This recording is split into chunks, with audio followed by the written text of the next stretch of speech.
Okay, so the topic of this video is homeostasis and the body's ability to maintain an internal balance. So let's get started. Okay, so homeostasis is the process where the body maintains a constant internal environment. And the reason this is so important is because the internal chemical reactions that are taking place right now to keep us alive, they depend upon enzymes to help perform these chemical reactions. And enzymes work in very, very specific conditions. For example, the human body, 98.6 degrees Fahrenheit, 37 degrees Celsius. If our body temperature rises or falls, if it fluctuates too far away from this normal set point, then many of those internal chemical reactions just won't proceed. The enzymes lose their ability to function. And so we have control systems in place in order to maintain not just our body temperature, but what else is controlled? The percentage of our blood sugar, for example, and the pH of our blood. If any of these levels deviate too far from normal, we could suffer some pretty severe side effects. So let's talk about the control systems in place in order to maintain our homeostatic levels. Well, let's begin with the sensors or the receptors. What they do is they gather information about the body and the environment. In this example, in the skin of the woman's fingers are thermoreceptors. These are heat receptors. Notice she's getting too close to a candle. And so the heat is going to activate her communication systems. In other words, messages are going to be sent through the body in order to respond. Signals, in this case, an electrical signal called an impulse, will travel up the woman's arm and into her brain. Well, speaking of the brain, we now have the control center. And what the control center does, it receives information from the sensors. And in this case, it's the brain. The brain is interpreting this impulse as a temperature impulse. And the brain is going to respond by sending a signal to the target. The target is the body part that needs to change its activity. In this case, the brain is going to send a signal back to the hand. And so, in this case, the hand would be the target. And the hand has muscles that can pull away and remove the fingers from the heat to prevent any further damage. So a good example of the various control systems maintaining balance. Okay, let's start talking about the feedback loops that exist in order to maintain our homeostatic levels. Let's first start talking about negative feedback. This is what regulates most of the body. And in this process, negative feedback, it's the process where your body will reverse when a change is occurring. Now, before we go into biology examples, here's a simple analogy of negative feedback in your home. Here's a blueprint of someone's home, pretend. And maybe tucked away in the utility room is the furnace, and mounted on the wall somewhere in the home is the thermostat. Now, the thermostat and the furnace are connected with a wire. Now, you don't see the wire because it's behind the walls, but it's there. And of course, coming out of your furnace are all the heating and air conditioning vents and ducts that will eventually bring warm air throughout your home. And let's pretend you set the thermostat for 77 degrees Fahrenheit. But in reality, let's pretend it's only 74 degrees inside your home. And so what happens? Your thermostat will turn on and send a signal to your furnace. Your furnace will receive the signal and blow out a bunch of heat through the heating ducts. And over time, over the next couple minutes, 74 degrees becomes 75. 75 to 76, 76 to 77. Now that the reality has matched the set point, everything turns off. This is a great example in your home of negative feedback because your thermostat has reversed the cold change that was occurring within your house. Well, let's look at some actual biological examples next. Okay, so in this situation, we have a young child who's maybe been playing outside in the cold and in the snow in the middle of the winter. And if the longer you're outside, you're exposed to the coldness of winter, and your temperature, your body temperature, will start to lower. Well, 98.6 degrees, let's pretend that's our core body temperature, but the longer you're outside, you can see what's happening. the child's body temperature is dropping, and eventually it gets to the point where we start to shake and shiver. Well, the shaking and the shivering is designed to generate heat. Muscles rubbing against other muscles. This creates friction and heat. And over the next few minutes, look what's happening to our body temperature.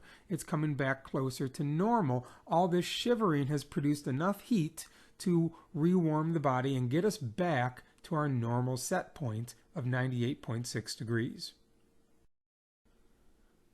Well, the opposite of this is true as well. Here we have a young lady at the beach, nice hot day, and the longer she's out exposed to the heat of the day, look what's happening to her core body temperature. It's increasing from 98.6, now we're up to 99.7, 100.1, and eventually we all start to sweat and perspire. Well, how does this actually cool us down? Well, as the sweat evaporates, it pulls some of our heat away from our body. So the more we sweat, the more the sweat will evaporate and pull more heat away from our body. And as the sweat evaporates, the heat is removed from our body, and eventually we get back to our set point of 98.6 degrees. Notice, negative feedback reversed the change that was occurring. Okay, so then what's positive feedback then? Well, the myth, first of all. The myth is that positive feedback is good for you and negative feedback is bad for you. But the reality is that both positive and negative feedback are crucial to your survival. The examples we just discussed with negative feedback, those are very important to your survival. The reason it's called negative feedback is because your body is reversing a change that's happening to you. So what's positive feedback then? This is where your body will encourage or promote a change. Before we go into biological examples, let's again look at an analogy in your home. Scattered throughout your home are smoke alarms. And let's pretend in the middle of the night a fire starts.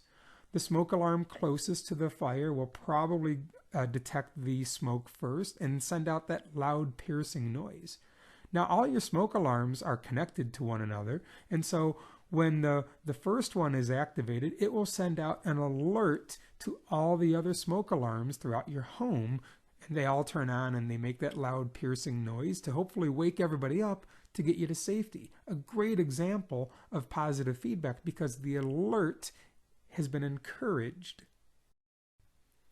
Well, let's look at some biological examples of positive feedback. First thing to mention is that positive feedback loops tend to happen when a rapid change is needed. I already said earlier that the majority of your body is maintained by negative feedback, so positive feedback is a little more rare. So when a rapid change is needed, let's talk about, for example, when a woman is about to give birth. She begins pregnancy contractions, and in the uterus, the uterus is where the baby grows for 9 months, there are muscles.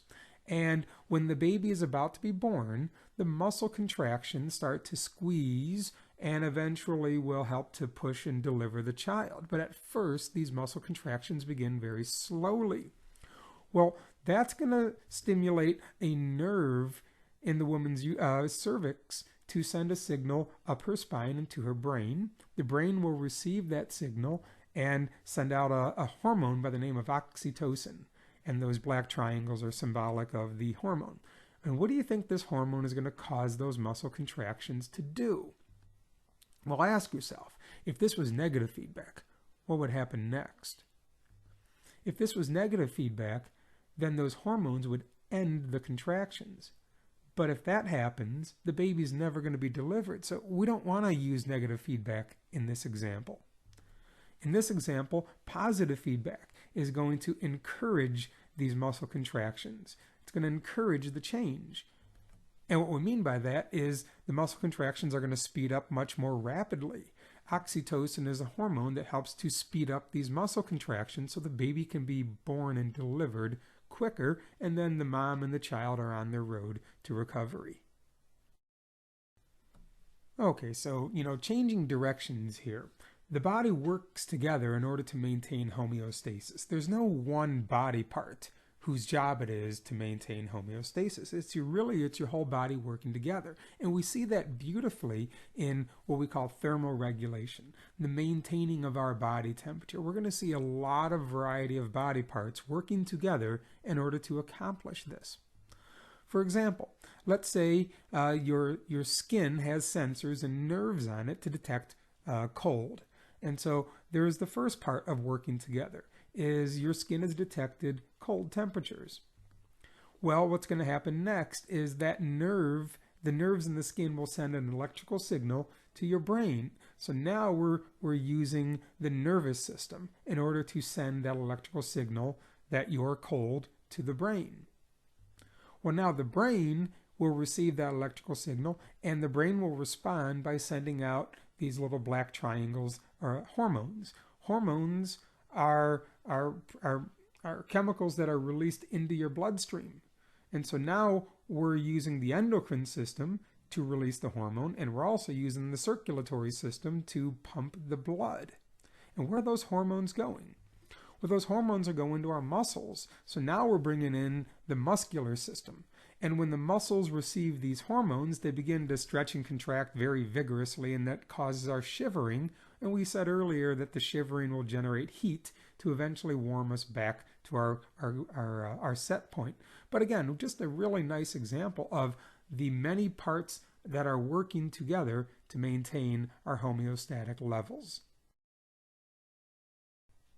Okay, so from time to time, our homeostatic levels are disrupted. Now, in many cases, these disruptions are temporary. You do enough pull-ups like the gentleman in the picture here, you're going to get some sore muscles, but that soreness is only temporary. After maybe a day or so, it's gone. Same with, for example, we've all probably been bedridden at various times, or we've had a bad cold or maybe the flu or some other infection that maybe really harmed us for a couple of days or so, but eventually our immune system fought it off and we recovered. But some disruptions are actually too great for your body to control. Now, you can see the toes and the fingers of this person. This person suffered from very severe frostbite. And even though their body tried to warm them up by shaking and shivering, it just wasn't enough to prevent this damage. And so this person was exposed to extreme cold, and the sensors in their toes and in their hands are probably destroyed, and you can see the toes in particular are turning black. I mean, the cells of those toes are dead. So unfortunately, there's no way to, surgically recover from this. When we look at, for instance, this picture of the spine, people who suffer from paralysis. Well, first of all, when your brain wants to send a signal, let's say you want to kick a soccer ball, the brain will send a signal down your spine, the signal goes to your feet, and you eventually kick the soccer ball. But in the case of paralysis, let's pretend that there's an injury to this area of the spine here. Your brain can still send a signal down the spine, but eventually when the signal reaches the injured area, the signal can't continue to the lower part of the body. And this person would be called a paraplegic. They don't have the ability to move from really below the waist. Well, you can imagine if the injury were higher on the spine, this could be more devastating. The brain can only send a signal down a very small portion of the spine before the site of the injury is occurred, and now the signal has nowhere to go. And this person would probably be labeled as a quadriplegic. They don't have the ability to use their four limbs. So unfortunately, there is a growing amount of people being diagnosed with diabetes. And let's talk about this first. So here are some cells, and the cells need glucose. If you remember, glucose is the fuel that your mitochondria will take in order to make ATP. Your mitochondria performs the action called cellular respiration. So your cells need glucose. And after a meal, the amount of glucose G for glucose, begins to accumulate in your bloodstream. This is because your food's being digested and the glucose has entered your bloodstream. Well, this will send an alert to your brain that your blood sugar is getting high. Okay, well, notice that the glucose levels are higher right now in your blood, but those blue doorways that could allow the glucose into your cells are closed. So what happens is your pancreas will respond by releasing insulin into your bloodstream. And so here comes a bunch of letter I's. The I stands for insulin. So this is insulin from your pancreas. And it's going to insulin's going to help open these glucose channel doorways. And as the insulin is received, those blue channel doorways begin to pop open, and now the glucose can diffuse from a high concentration to a low concentration into your cells. And so glucose, as I just said, will diffuse from a high to a low concentration into your cells, thus giving your cells much needed nutrition. At the same time, the glucose level in your blood has gone back down and the alert is gone. Negative feedback has returned the glucose to normal levels in your body. Okay, well, what's the problem then? What's diabetes? Well, first of all, the process kind of starts the same. People who are diabetic, their cells need glucose as well. Mitochondria will use the glucose to make ATP. And so after a person has a meal, the glucose is digested and it enters into the bloodstream. So the glucose levels in the blood have risen. And so like we saw before, those doorways, those blue glucose doorway channels are closed. So it's the job of the pancreas to release insulin. But people who are diabetic often have a problem doing this. Maybe their damaged pancreas can release only a small amount of insulin. Well, this will cause maybe a couple of the glucose channels to open, but the vast majority of them have stayed closed. And so for the couple cells where the glucose channels did open, glucose will diffuse into those cells and they can take the glucose to make ATP. But the other cells are not getting the glucose they need to survive. And so notice how the glucose level in the blood has never returned to normal. The alert is still there. The blood sugar glucose levels are still too high. Well, as the hours pass, let's say the person has another meal. The glucose levels are already high, and on top of that, the problem is compounded by having another meal. And so with the other meal comes even more glucose. And so now the glucose levels are really out of balance. And at this point, ironically, the cells begin to starve. Even though the glucose, the food, is so close, it's so nearby, it's just on the other side of their cell membrane, they begin to starve because they're not able to make ATP. They're not able to get the glucose to make ATP. And the amount of glucose actually alters the pH. Remember we said earlier at the beginning of these notes, the normal pH of blood is 7.35. The pH of the blood actually falls into the acidic range, and this alters a lot of the chemical reactions that are needed to survive. And here are some of the negative side effects of diabetes: heart disease, high blood pressure, stroke, and even death. Well, how is diabetes? How does it tend to be treated? Well, with insulin injections. So in this case, a person can inject themselves with the letter I for insulin. And by injecting insulin into the bloodstream, this insulin will cause those closed channels to open. And once they all open, I think you see where this is going to go. The glucose will diffuse into the cells, and over time, the blood sugar will hopefully go back down to normal. Okay, and as we wrap up this video here, here's a little practice quiz for you to try. See how you can do answering these questions. And if you're in my biology class, I'm happy to check your answers before class or after class one day. Thanks for watching.